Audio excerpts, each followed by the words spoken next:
सय्यदना व मौलाना मुहम्मद सलातो व सलामन अलैका या रसूलल्लाह सल्लल्लाहु तआला अलैहि वसल्लम। हमारा स्टेटस होना चाहिए, हमारा लेवल क्या होना चाहिए, स्टेटस क्या होना चाहिए। अल्लामा रूमी फरमाते हैं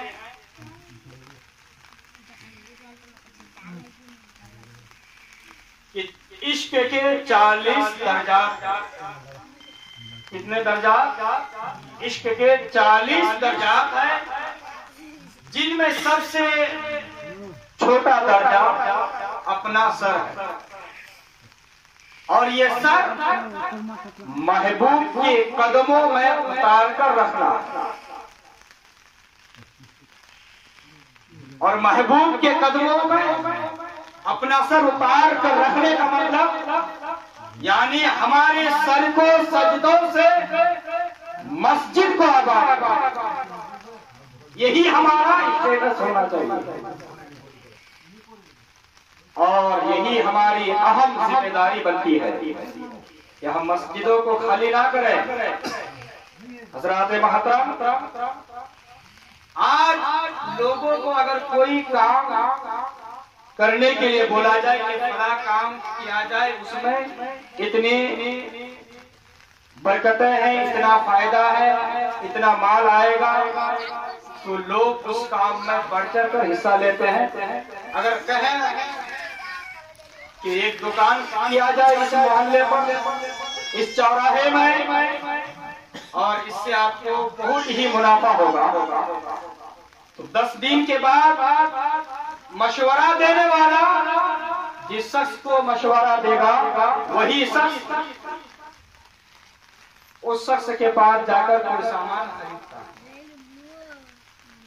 अभी मशवरा देकर 1 महीना भी नहीं हुआ कि बंगाल की सरजमीन पर चौराहे में एक दुकान किया जाए जिससे बहुत बड़ा मुनाफा होगा।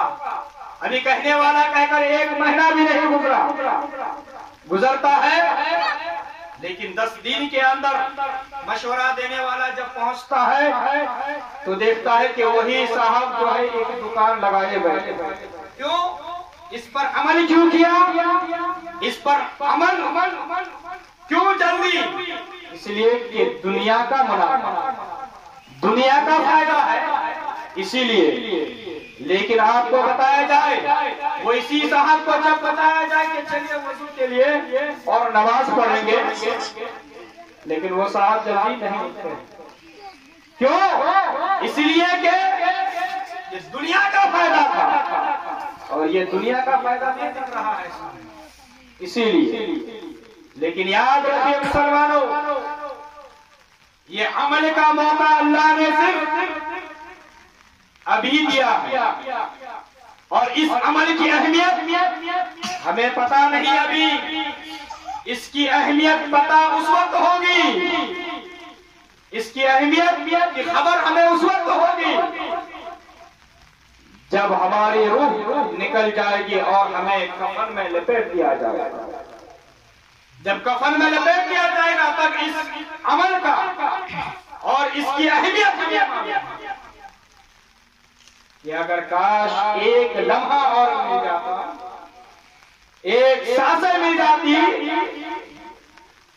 तो हम नेकियां और इकट्ठा कर लेते। क्योंकि दुनिया का मुनाफा देने वाला अमल आपके साथ नहीं रहेगा, बल्कि वही अमल रहेगा जो आप दुनिया में आपको मुनाफा नहीं दे रहा। क्योंकि ये दारुल अमल है और आखिरत दारुल जज़ा। हज़रात महतरम, आज लोगों को अगर कहा जाए चलिए वजू के लिए, तो लोग कहते हैं कि हमें तारत नहीं है, हम खड़े होकर पेशाब करेंगे, हम कैसे मुसलमान हैं। हज़रात महतरम, लेकिन सुनिए हदीस पाक, जब अल्लाह के नबी को अल्लाह ने मेराज अता फरमाई, आसमान पर बुला कर नहीं, बल्कि उस मकाम पर जहां तक किसी नबी को अल्लाह ने बुलाया ही नहीं, वहां पर।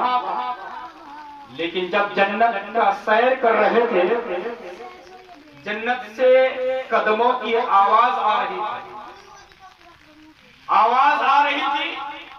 अल्लाह के हबीब ने जिब्राइल से पूछा, ऐ जिब्राइल ये किसकी आवाज आ रही है?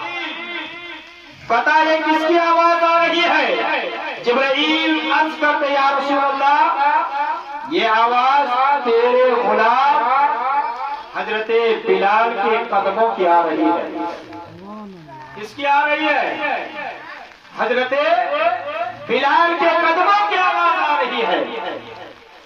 जब मेराज के बाद नबी पाक तशरीफ ले आए, बिलाल को बुलाया और बिलाल से पूछा कि बिलाल जरा बता, तू कौन सा अमल किया है कि तेरे कदमों की आवाज जन्नत में आ रही है, गूंज रही है? हजरत बिलाल कहते, या रसूल अल्लाह, मैं तो आपका गुलाम हूँ, कोई अमल नहीं है, लेकिन मैं वजू पे वजू कर लेता हूँ और जब मौका मिलता है मताहियतुल वजू जितनी रकअतें होती है मैं नमाज पढ़ लेता हूँ। अल्लाह ने हो सकता है इसी को कबूल फरमा लिया। देखे आपने, वजू पे वजू रहने वाला और तहियतुल वजू यानी नमाज 2 रकअतें पढ़ने वाला नबी के गुलाम हजरत बिलाल के कदमों की आवाज जन्नत में गूंज रही है। लेकिन आज हम कैसे मुसलमान बनकर रह गए? हजरात मोहतरम, मैं आज चंद बातें आपको शुरू में बताया था, इंशाअल्लाह वजीज बताऊंगा। आज हम वजू करते हैं ना, तो पता नहीं चलता है कि हम वजू करेंगे तो सवाब मिलेगा कि नहीं मिलेगा। एक तो वजू करते हैं किस लिए? कुरान की तिलावत, नमाज के लिए और तरह तरह जो इबादत है उन इबादत के लिए हम वजू करते हैं। लेकिन वजू करने से बहुत बड़ा फायदा जो है वो बताऊंगा इंशाअल्लाह। इससे कबल मैं आपको हमारे माशरे के हालात इस कदर बेकार हो चुकी है कि जितना भी आपको कहा जाए कहने में शर्म भी आती है। आज लोग तनाजा करते हैं, एक दूसरे से झगड़ा, एक दूसरे से लड़ाई, लेकिन नबी पाक क्या फरमाते हैं? इत्तेहाद करो, आपस में इत्तेफाक करो, मुत्तहिद रहो, एक दूसरे के साथ इत्तेहाद का मामला रखो। हजरात मोहतरम, ये लड़ना झगड़ना, ये लड़ाई, दूसरे के आंखों में आंसू जारी करना, ये हमारा पेशा नहीं, बल्कि ये कुत्तों का है। क्यों? इसलिए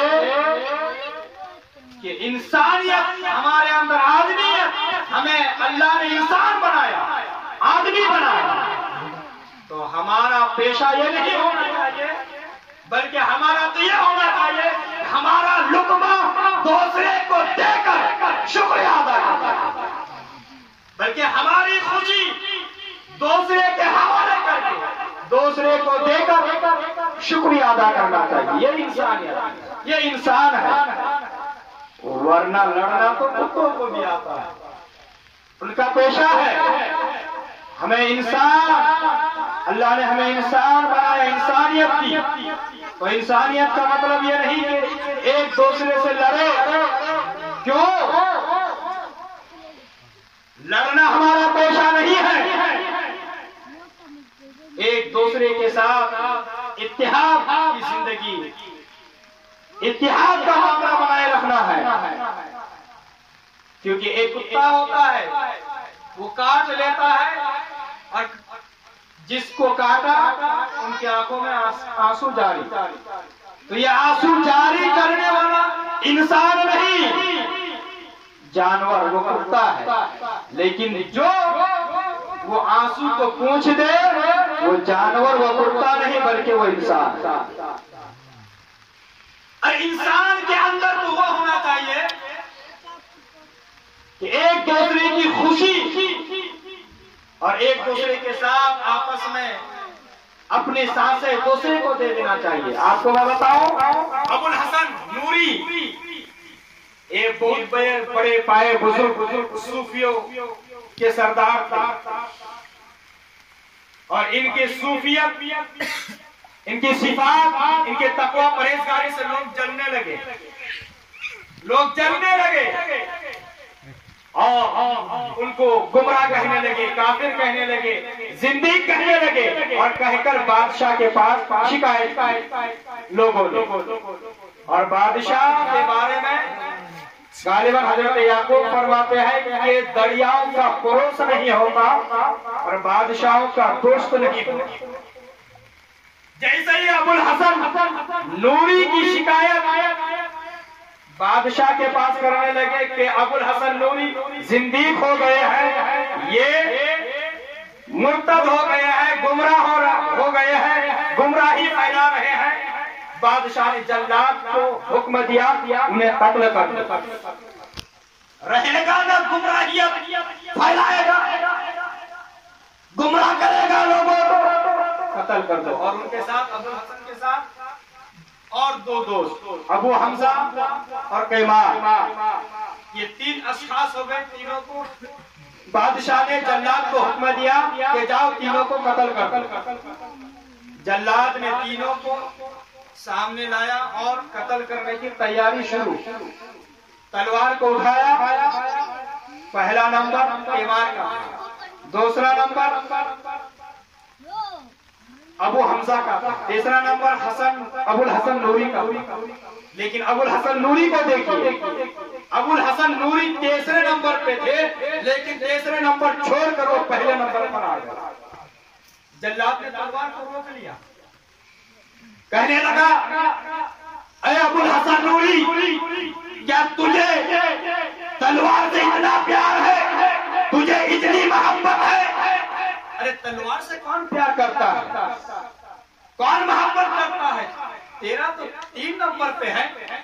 जब तक इन दोनों को कत्ल करूंगा तब तक तुमको चंद सांसें और मिलेंगे, लेकिन तुम इन दोनों को छोड़कर पहले नंबर पर आ गए।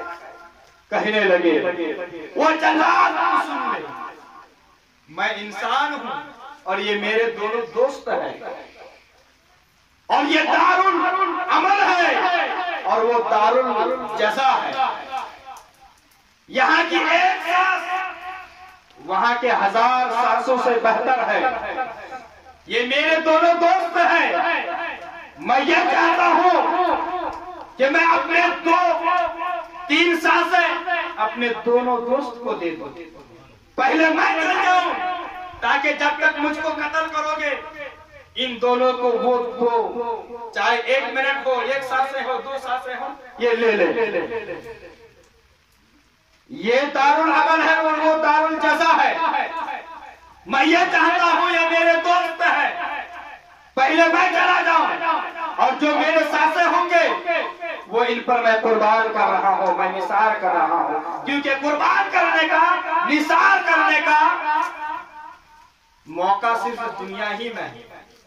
ये रूह निकल जाने के बाद किसी पर कुर्बानी करे, किसी पर निसार करे, कोई मौका नहीं मिलेगा। इसलिए मैं चाहता हूं पहले मैं चला जाऊं।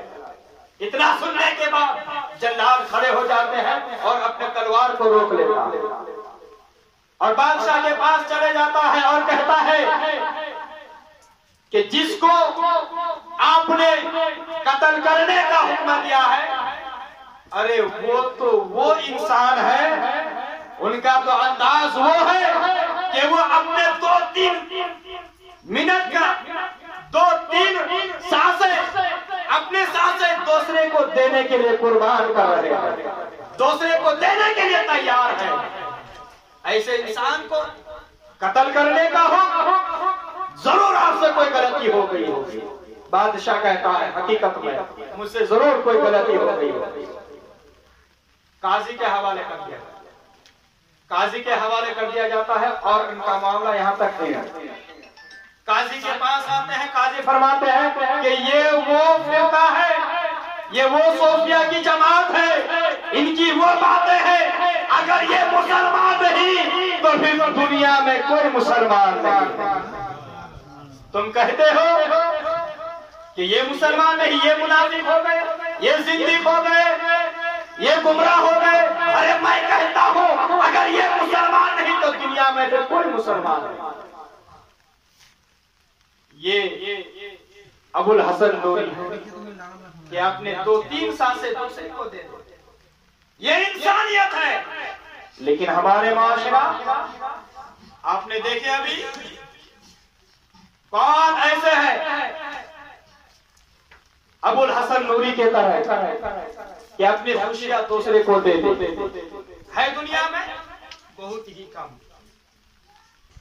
गीबत के बारे में क्यों इतनी पाबंदियां?